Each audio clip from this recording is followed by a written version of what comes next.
you? What are you doing? How's life in Australia? Oh, where can I start from, man? Like, when did we last speak? Shit, I can't remember. Did I tell you about the girl that? Did I tell you about the girl that I fell in love with when I first came over here? When you got dressed. Oh, well, What's that? I remember you telling me about your dress and bird's breast. Oh, on the night out? No, the girl that I fell in love with, where I told her mum to go fuck off or what? Did I tell you about that? No. I've got so much to tell you. How long have I got you for? Because like I've been up to so much, mate. I'll just keep talking until I have to go. So I met this girl in the Gold Coast when I first came over here, and I was like really kind of happy to be here. So I was quite the catch when I came over here. Like to start to start off with, I was like this bubbly guy and fucking well up for everything.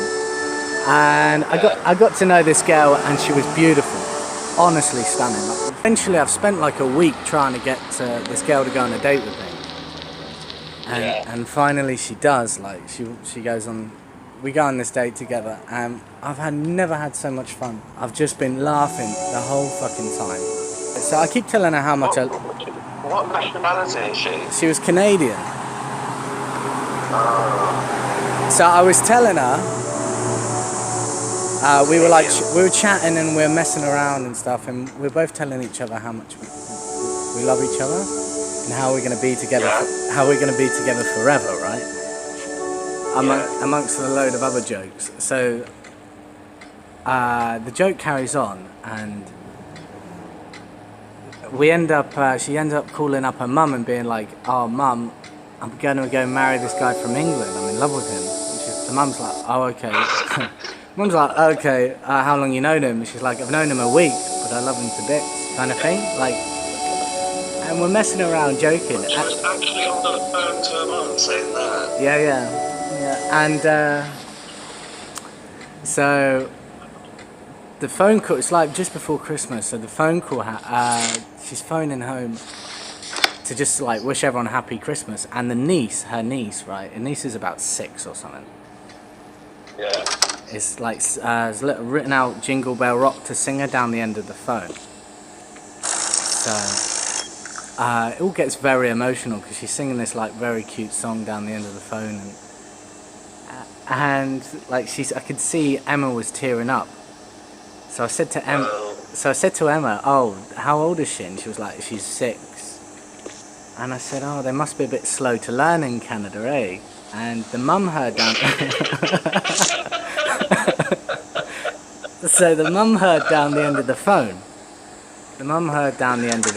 Right? And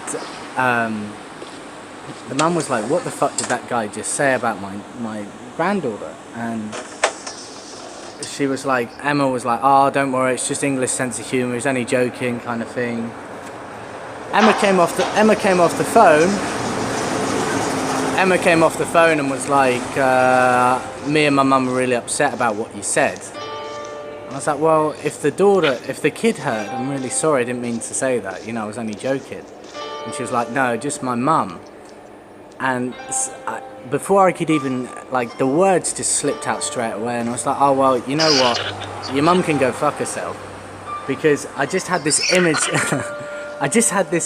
of, like, hey, like, this repressed, everything just came back, like, Hayley and how Hayley's mum hated me, and, it was just like this instant thing that I said, and after that she just was like, "Nah," fucking like blew her top off, and that was it, mate. I went from love of my life. We went on one date. We were in love like fucking forever, and then we ended like with a divorce by the end of it. Oh, that's terrible. Yeah, I couldn't help it. Yeah, it was pretty terrible, but I was crying, to be fair, but not the worst. Like. After that, I've gone and done other stuff, and I went and done some farm work in Gatton, and I had to go fucking on this chicken farm, right? And I tell you what, this chicken farm's fucking horrendous. I'm in these chickens, I've got like just 10,000 chickens around me, and I've got to grab them under their wings and lift them up lift them up by their wings, right? And I've got to try and get 2 in each hand. So you get like, pick your phone up, and then try and pick your phone up again, whilst it's like running around, and then try and pick your phone up, try and pick 2 more phones up in either hand, and then you like get the point. Like, it was fucking horrendous. And then if the chickens were screaming like children, and if they wriggled around too much, if they started wriggling around too much, you could feel their wings snap in your hand. And I had to do this about, I don't know, I done it about 500 times that day. It was fucking horrendous, man. What did you do with them? Where did you take the chickens? So just slamming them in boxes, just like picking them up off the floor, slamming them in boxes, and then like shift them off out the barn. But the saddest part of all was like these chickens, they've never seen daylight before. Like they've had like low lit dim bulbs for 8 hours a day, yeah, kind of thing, and then that gets all shut off. But they've never seen the outside. So these big doors open up when we come in, and they all start running for the exit.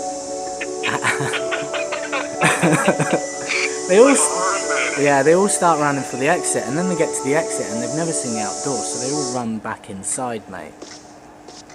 Oh man, that's so fucked up. And I think I got. Where going though when you put them in the boxes? Where are they going? They're going to lay eggs for like 3 months, and then after that. But the thing is, the farmers just don't give a fuck. The farmers are like, mate, you got to pick up 4 at a time. You can't pick up 3, and you got to be quick. So you're running around like a headless chicken yourself, just trying to grab these chickens, right? And you've got, say, like you've got 2 chickens in one hand, and you've got like, you then start swinging the chickens that you've got in your left hand to try and pick up 2 in your right, because you get like 1 more in your right hand, and then you have to use your left hand that you've got all the chickens in, and you're swinging these chickens fucking everywhere, mate. You're just slamming them against the floor and shit. And I was with this Japanese guy, and about an hour or 2 in, he was like, mate, just grab them by the fucking neck. They don't fight back. I was like, mate, they don't fight back because you're fucking killing them. You're killing the chickens, man. And he's like, yeah. And I think I got... Do you still eat chicken? I really didn't want to after that, but I had some chicken left in the fridge. I thought I better eat it. He went through all that. He went through all that fucking pain. He needs to at least be appreciated. But I'm in Cannes now because last week, and I haven't told anyone yet, but last week I got fucking drugged, right? And I had a bit of a psychotic episode again. Yeah. So it went all fucked up. So I came back from work, and there was this drug dealer that I'd cooked a meal for the night before, and he was hardly a drug dealer, you know, he's just selling a bit of weed in the caravan park. Anyway, he's like, mate, he didn't speak any English, so he's like, do you want a pancake? So I had this fucking pancake, right? I had 1.5 of these pancakes. Anyway, my mind just gets melted because in this pancake there's meth and fucking and weed. Like, there's fucking meth in this fucking pancake, right? So then I started... You had a meth pancake? Yeah, so then I started hallucinating really, really badly. Really badly. I'm back in the game. I'm back in the fucking... I'm part of the knowledge again. I'm freezing time. I'm walking up the road, it's not moving. That's not the worst of it. I start to realise something's trying to kill me in the knowledge. Like, I look around, and I'm looking down, and every time I look at the shadow, I think I'm the dinosaur, and the sun has already... The sun is the thing that's already killed me. Why are you friends with a guy with a drug dealer living in a caravan? Because I'm stuck in a caravan with a drug dealer, and... Why are you in a caravan with a drug dealer? That's horrible. Because I'm a backpacker in Australia, mate. So anyway, this caravan park became the Holocaust. It became the Holocaust, right? So I'm looking around, and I think I'm in the Holocaust, and I feel like someone's trying to kill me. So I've experienced like there was these Israeli guys on the caravan park, and they were like, I thought at one point I became a kid. It was like my, it was like I was a Palestinian kid, and these Israelis were going to shoot me in the back of the head, and I knew they were going to do it, and I knew that was going to happen, but I had to go face up to my death. I had to go do it. Oh So I started hallucinating these were Israelis on a caravan park that it wasn't very much a caravan park, mate. It was just a fucking trailer park, and it looked like the Holocaust campsite. Anyway, so I start tripping balls, and eventually I realise this is my final image. This is not my favourite image. This is not my favourite image I've ever had. So I start going back and retracing my steps to go and try and find my family. So to try and go find my family, right? I'm like, no, I don't have to, because I felt like I experienced death. I got shot in the back of the head and fell over. And maybe at this point I start dreaming, I don't know. But I'm realising I'm back in the game and I'm under again. And I realise I can go backwards in time. I can go backwards because I've seen all the events of life. But death has not happened yet. It was like being this game. I felt like I was a game. And someone had put me in the erase bin and left me there. And I felt like the sun. I felt like the sun was burning me, like literally burning me away. So anyway, I start realizing I can manipulate everything around me, and I'm in control to a degree. So I go up the road, and I'm in this dentistry. Like I walk into this dentistry place, and apparently I'm chanting like fucking bizarre shit, and I thought I was meditating at the time. I thought I was meditating to stay within. You actually walked into a dentist? Yeah, I did, because there was these ginger kids in there, and I thought they were my kids. I thought they were my kids, and I was like, I just want to stay with my kids. So I'm in this dentist area, and they're all laughing at me. I can see them laughing. I've become like the autistic kid, right? Everyone's laughing at me. I'm flapping around, but I'm manipulating the game because I know the game wants me to give up, but I won't give up. I'm looking at the kids right now. I can't touch them, but they're the beautifulest like ginger fucking kids I've ever seen. I don't even know what their fucking names were, but I was looking at me, he's looking back at me, and I'm like, that's my fucking kid. He's making me happy, right? Anyway, the police come in. They fucking look me in the eyes, and I know they're the bad guys. I'm looking at them, and I'm like, no, my kid's over there. So anyway, eventually they put me in handcuffs, this police officers, and I get detained and taken to the hospital. Taken to a hospital that's an hour and a half away in the back of an emergency vehicle. I'm in the hospital and I've got a tag on at me that says unknown. Like unknown age, unknown name. And they're like, can you just tell us your name? Now I knew what my name was. At the time my name was Love. Like I'm everything that's pure in the world. I forgot to mention, man, like I was looking at my shadows and I realized because I could feel the heat of the sun on the back of my head, and I realized I was the dinosaur that had already been extinct, and I realized I was the guy from the Hiroshima that was looking at his you know what I mean, the shadow guy. And then I realized I'm looking at it, and I've turned into a chicken, and I'm the chicken is getting cooked alive. And I was like, I could have fucking stopped that a week ago. I could have stopped the chicken from dying. And then I'm looking at it, and I can realise I can see a guy that's squatted over, and I'm thinking, no, I'm the good guy. And I was starting to get raped at this point. Like in my mind, I was being raped by someone.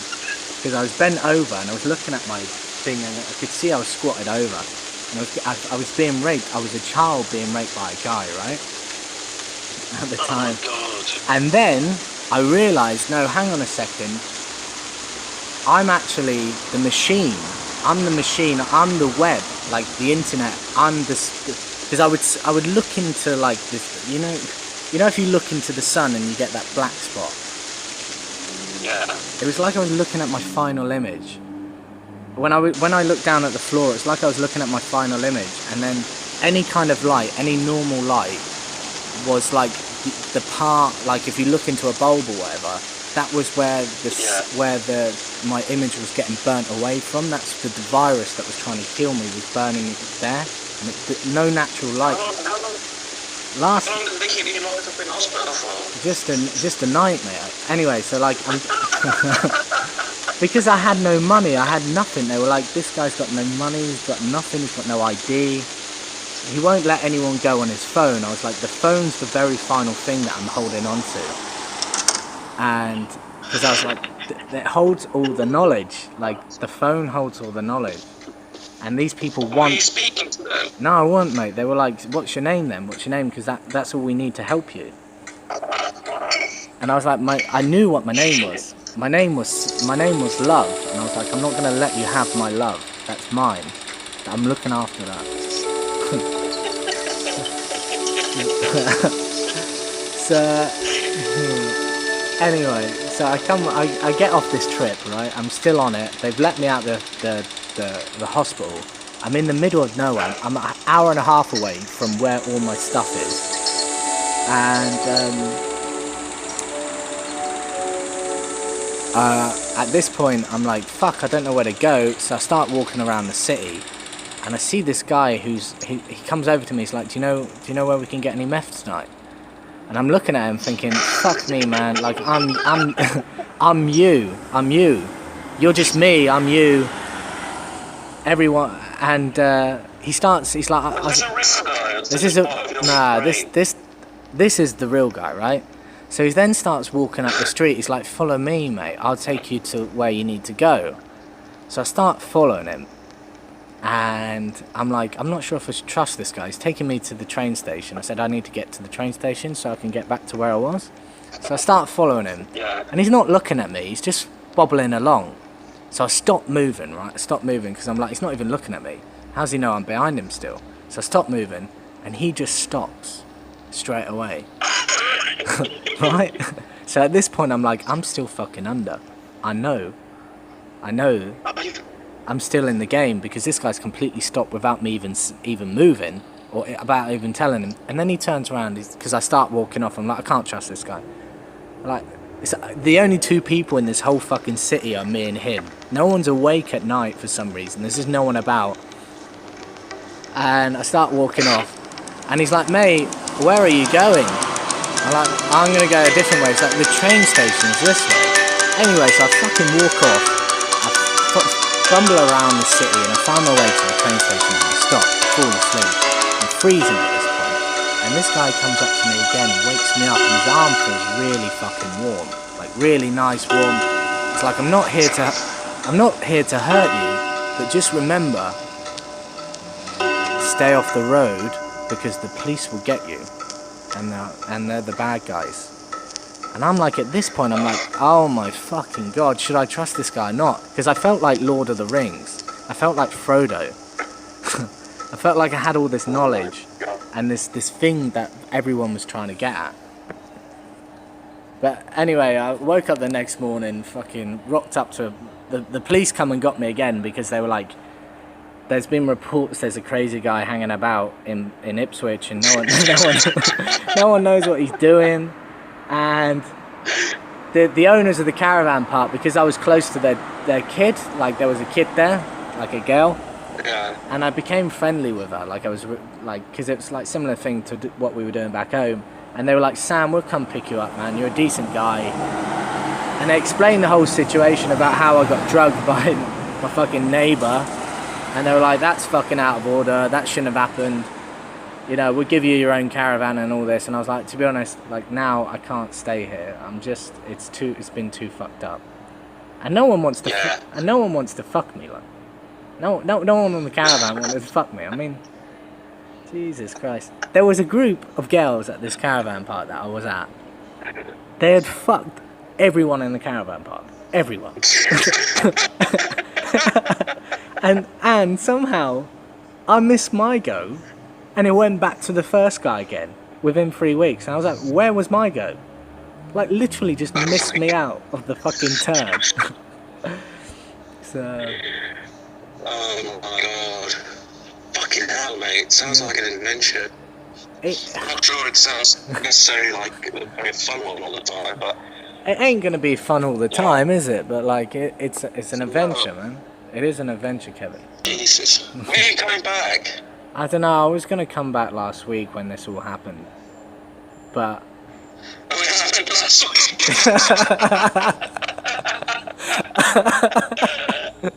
I thought this was like a story from like a month ago. I was like, no, this was last week. no, this was last week. Shit. So